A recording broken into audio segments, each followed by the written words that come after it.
Hey guys, thanks for tuning in.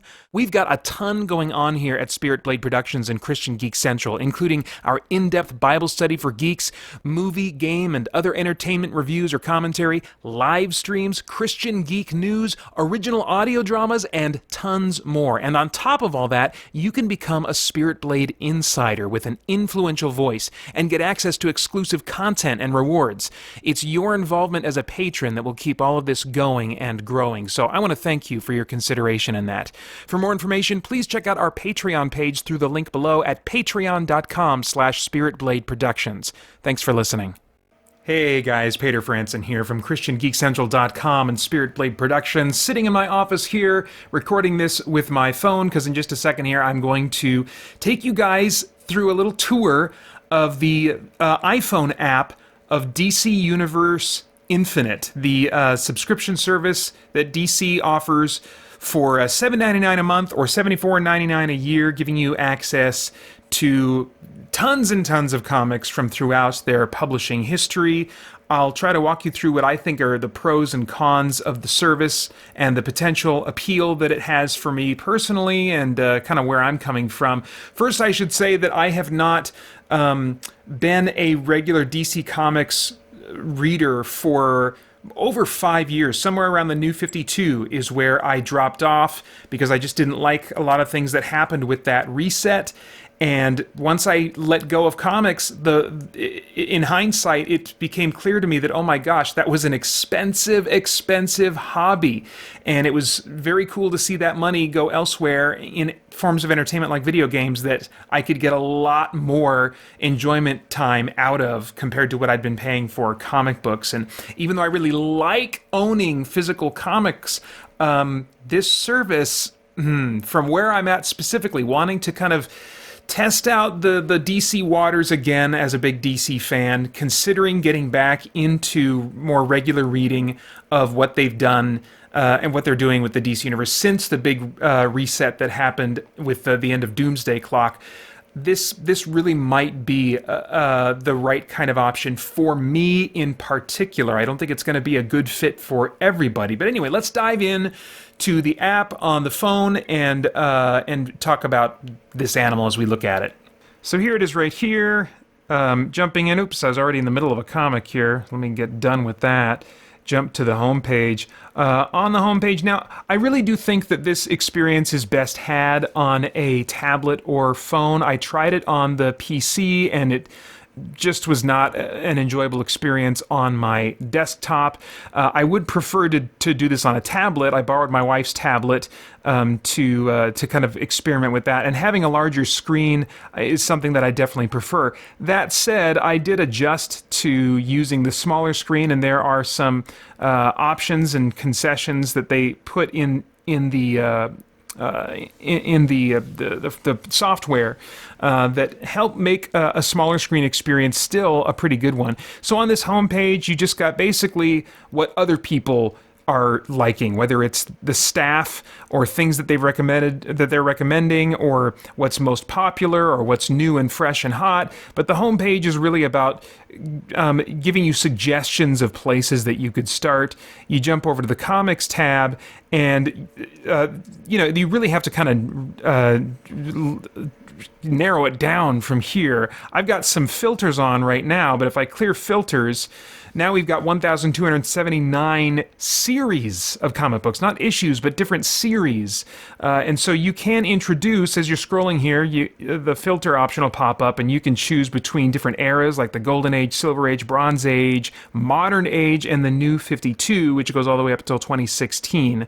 They don't have a category yet for the post-New 52 stuff, but that so far gets me where I want to go as someone that's wanting to in particular consider catching up starting around that era. You can go with top characters. That's not going to be as much interest to me. I mean, I do like some of these top characters, but you can go with artists, writers, and then different imprints, for example, the mainstream DC Comics or a DC Black Label or Vertigo. So there are some nice kind of filter options here. You can also jump to storylines as an option as well. and they'll present not every conceivable storyline in comics, but I think the idea here is giving you some noteworthy storylines. Green Lantern, Rise of the Third Army, Young Justice, World Without Justice. So if you're just looking for a place to jump in, a storyline that maybe you haven't read that is considered notable in some way, then the storyline options here is pretty good. Then we've got Get to Know. I actually haven't looked at this. Let's see, Get to Know Tim Drake. What is this going to take me to? Okay, so this is like the essential kind of comic series you would want to read, it looks like, if you're really wanting to dive in deep to a character and get to know them better. Okay, so that's kind of a neat option. And then Showcase, haven't looked at this either. Let's see. This just seems more like their types of recommendations. I didn't look at this kind of stuff because, as a big DC comic book fan, I know what I want. I know what I'm interested in, and so I started searching right away for the things that interested me. And so let's talk about the content a little bit. There is a staggering amount of content that is available. I'm trying to think of like where you would even potentially want to start. Let's back out of this. I mean, let's just do a search on, I guess, Green Lantern. That's my favorite superhero concept. And so they show you a bunch of storylines here, key storylines in Green Lantern history. They show you comic series that cover Green Lantern. So, I think it's really interesting. They've got this one. They've got 1960s. The series that started as early as the 1960s. Here's issue 52 that I happen to be looking at right now, but let's see how far back this goes. That'll take me all the way back to number 1. I mean, these are issues that, maybe some of them have been reprinted. Maybe the first 10 have been in collections. I think I have some black and white reprint or something.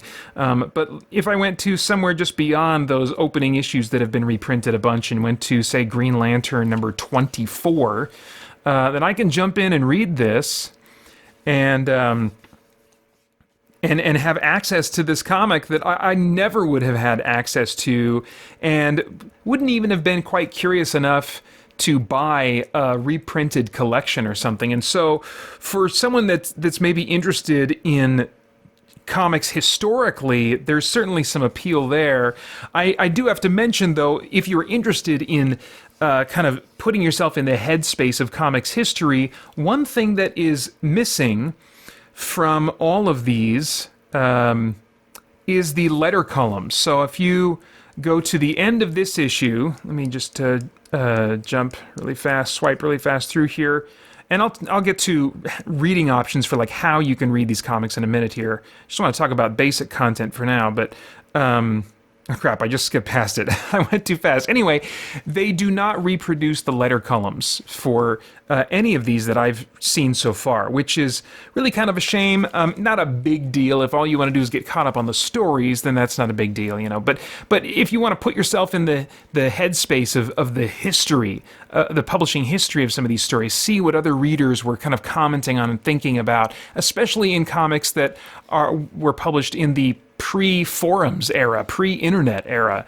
then that's a thing that's kind of a bummer to see missing. There is seemingly everything you would want to read here as I look through this series at a glance. I mean, I think almost all of my own comics in my personal collection are reproduced here, and so it's a viable option instead of digging through my backlog or my bins to dig out comics. I can see myself, if I happen to have a subscription for the month of this service, to just pull this out instead.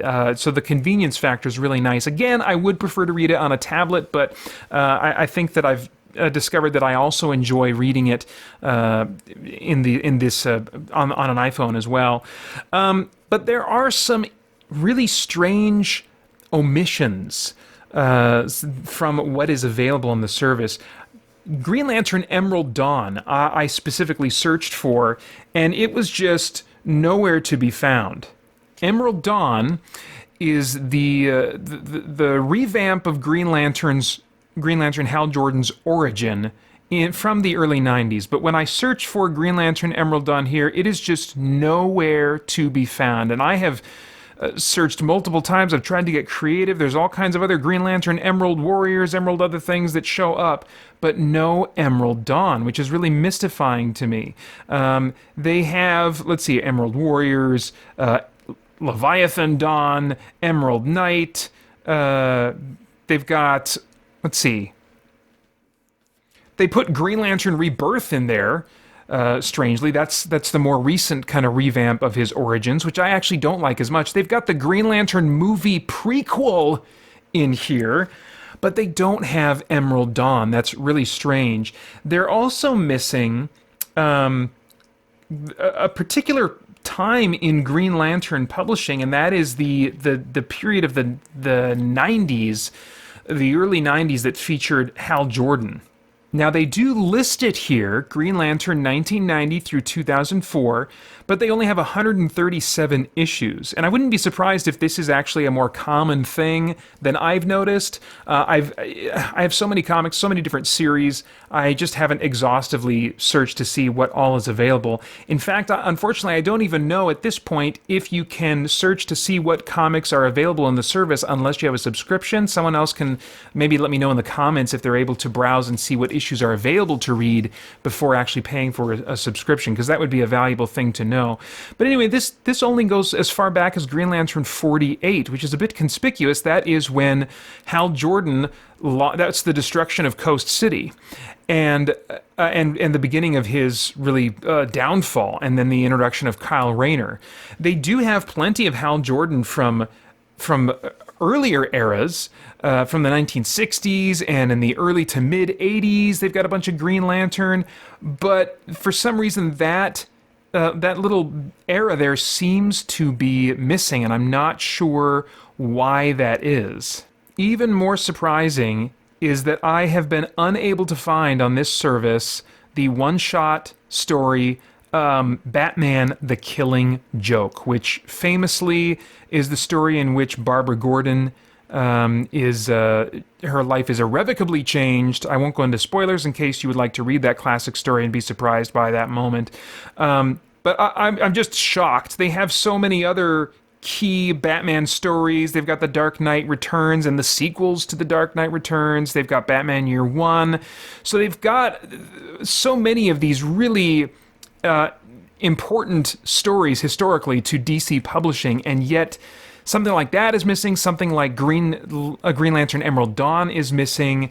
So that does have me wondering, well, what else could I run into at some point down the line that I would just assume this service would have, and discover that in fact it does not. And at the same time, like I said, it has the Green Lantern movie prequel. It has the Flash TV special. It has plenty of these other things that I know would be less popular, less famous, much more obscure, and yet some of these famous stories, for some reason, it does not have. I also want to talk about the organization of these issues and how they are read. For example, we've got Action Comics number 812. This is part of a story that was told over multiple Superman issues, and so after Action Comics 812, I think the next story is an issue of Superman, and then after that, I think Adventures of Superman, and then after that, I think maybe Superman Man of Steel, something like that.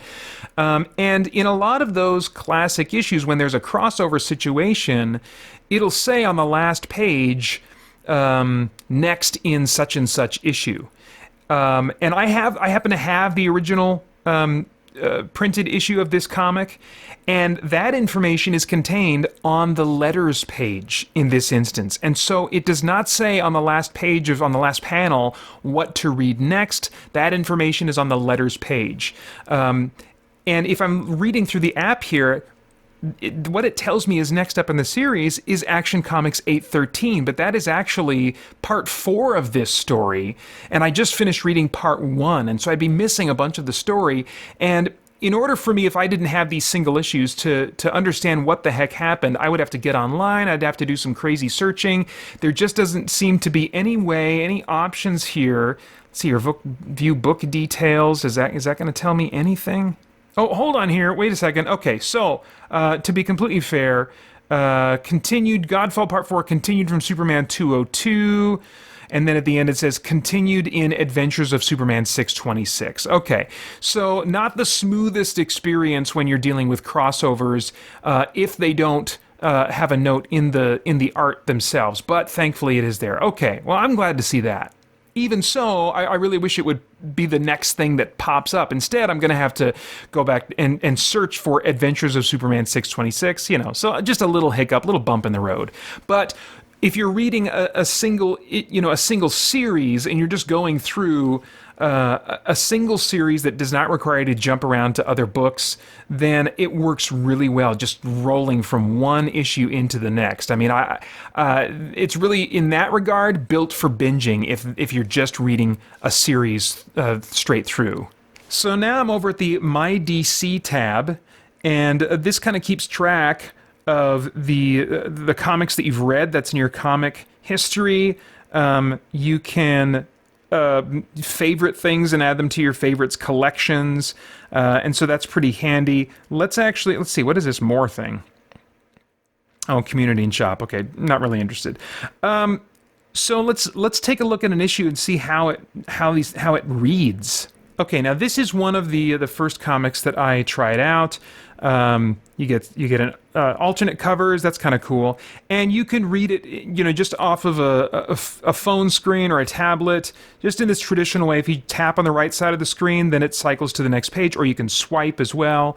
And if you have a large enough tablet, a large enough device, then I think this is the way to do it. I don't like reading it this way on a computer screen because of the format. It's very vertical and looks small and kind of weird on my desktop PC.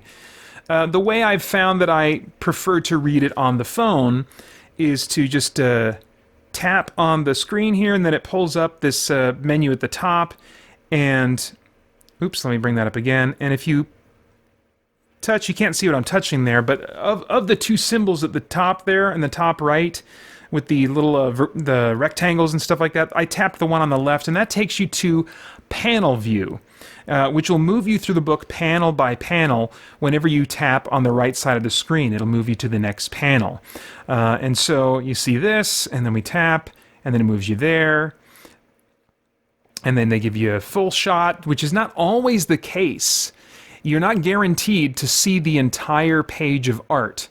And I'll give you an example of that. So here, this is panel view. Now, on the phone, I'm actually going to rotate my phone, and I'll shift the view in editing so that you guys can kind of appreciate that it does zoom in when you change the angle of your phone. So if you're looking at an image and it's looking kind of small and very horizontally oriented, then you can just orient your device that way and it'll blow up. And that's really nice. I have had to get used to kind of switching my phone back and forth. And so the reading experience involves tapping and rotating. So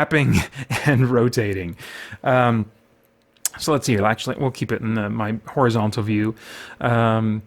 So we're just going panel by panel here. Now that actually isn't panel by panel. They made a kind of a cinematic choice here to focus over here first and draw your focus here, and then you tap right and they draw your focus there. And so it takes a little bit of your own choice out of where you're going to focus, the pacing with which you're going to read. So there's that side, and then they again zoom over or pan over and show you that side as well, instead of the whole panel necessarily at once. Let's see here. Now this is really interesting. So we see this image of where you see the vehicle there, and then we go down to that next panel. But let me show you here. We're cycling through this, and we're about to move on to the next page, I think. Okay, now we've moved on to the next page. But I want you to notice something. Let me orient this thing again, and now I'll go back to the full page view. And there was parts of the panel that we never did see up at the top here. And you can, in this view, kind of like spread out or pinch in, as you would expect. But you didn't ever get a completely full view of that panel. So we'll go back to the panel view. There we go. Okay, so here's an example as well. in the zoomed in panel by panel view, this is the only representation we get of this shot. But if I pinch in, which will I think automatically put me into page at a time view, see there's all this content on the right here, this big pile of dirt or whatever it is here, that that they did not bother showing us. Now, you might say, well, Peter, there's nothing going on in that shot. That's true. And what I've found so far in reading comics like this through this app is that for the most part, I can trust them, and I don't care that much about the art to see everything as laid out as the original artist intended.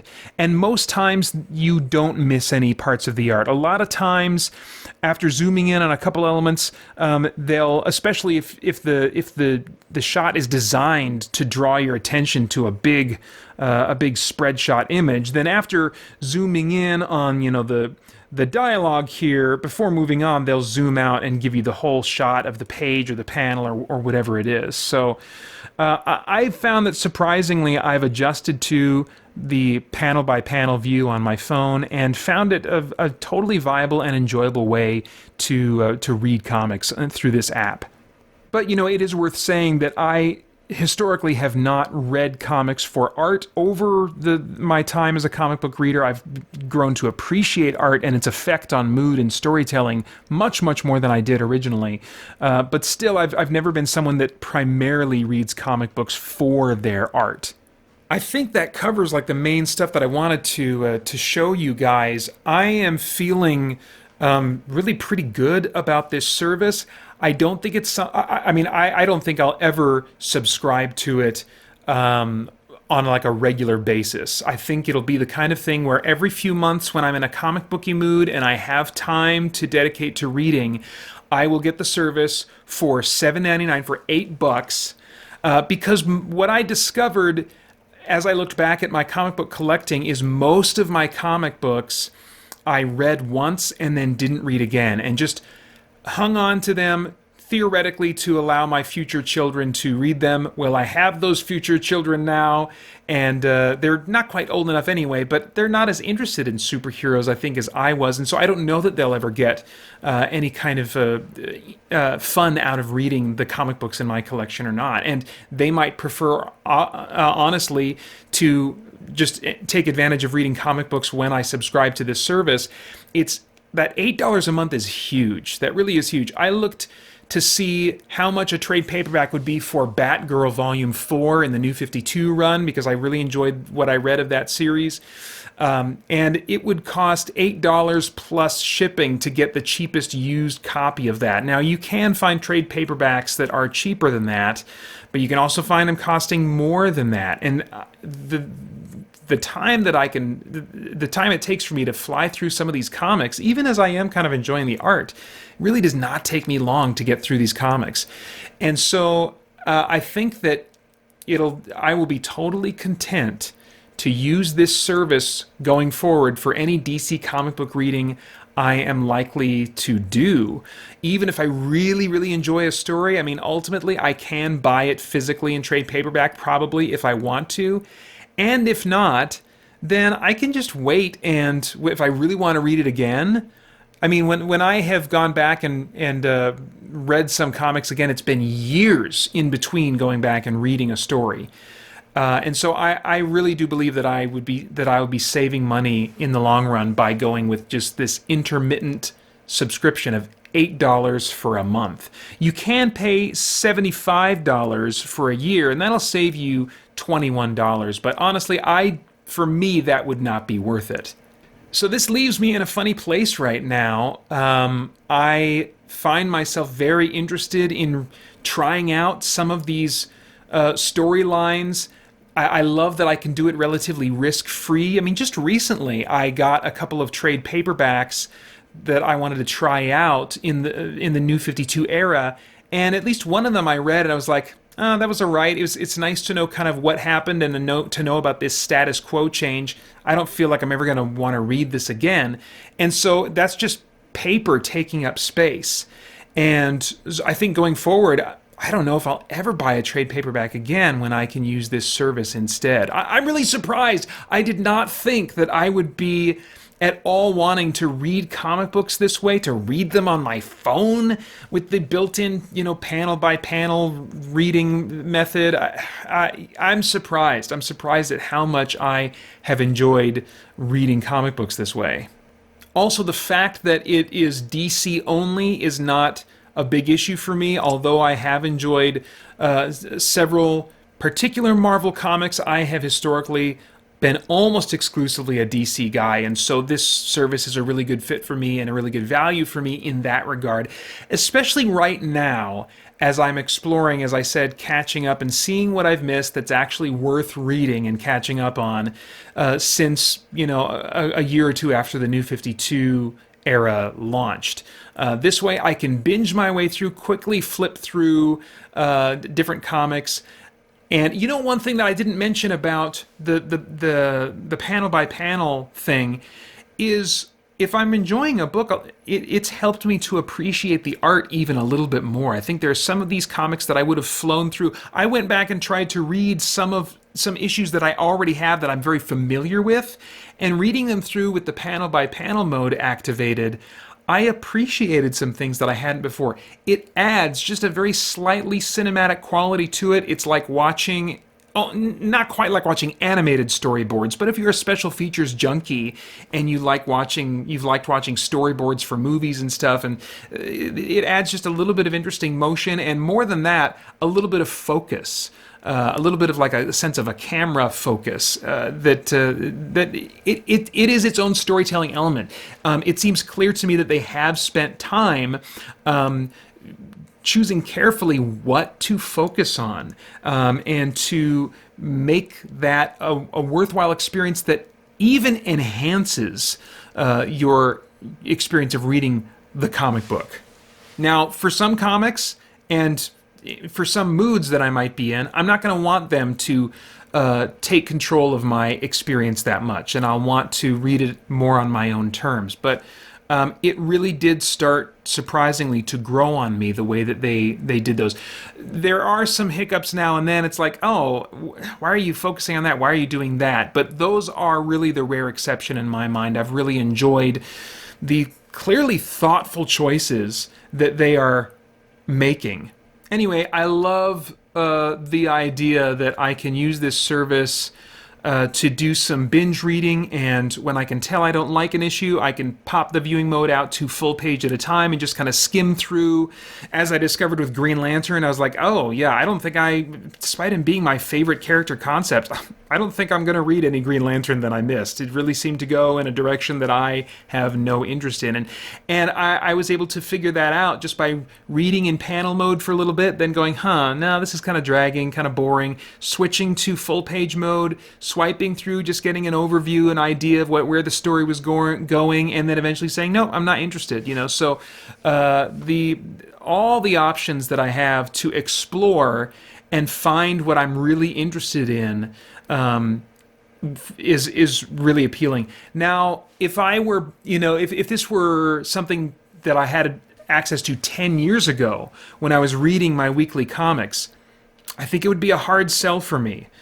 But if I could go back in time, as I try to do with my uncut movie reviews, I would say to Pater, give it a try. Keep buying your comics physically for 2 months, but do the 7-day trial. Maybe even put down the $8 in addition to your print comics budget, and try this out. Try reading some of these issues that you already have and compare the experience that way.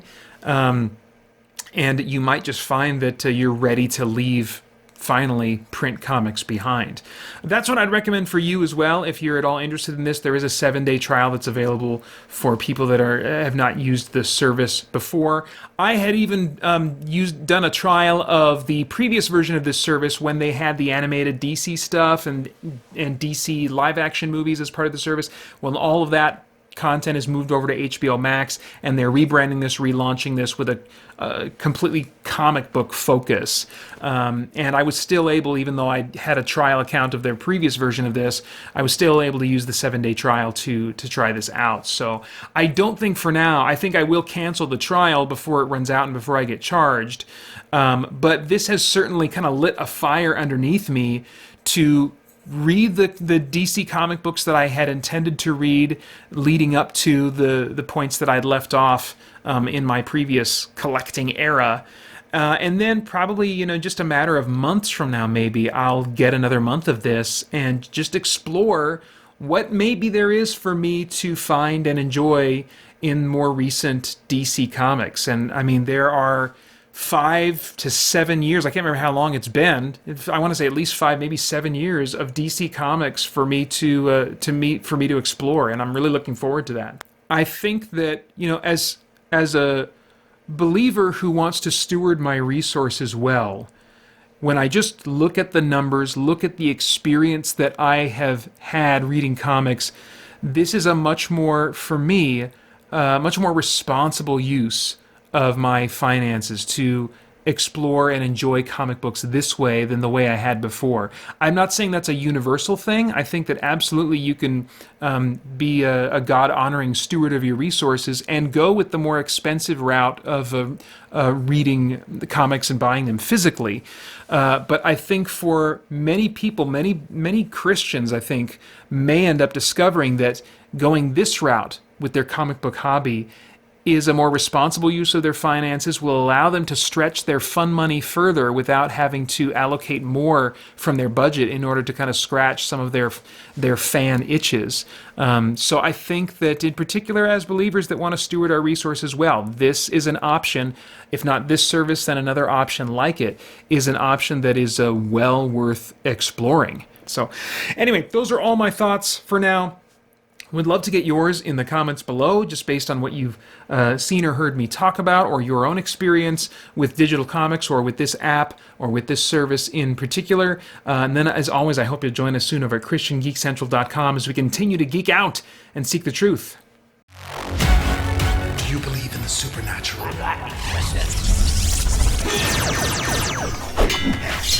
Download the Legacy Edition of Spirit Blade, a full past audio drama, for free at spiritblade.com.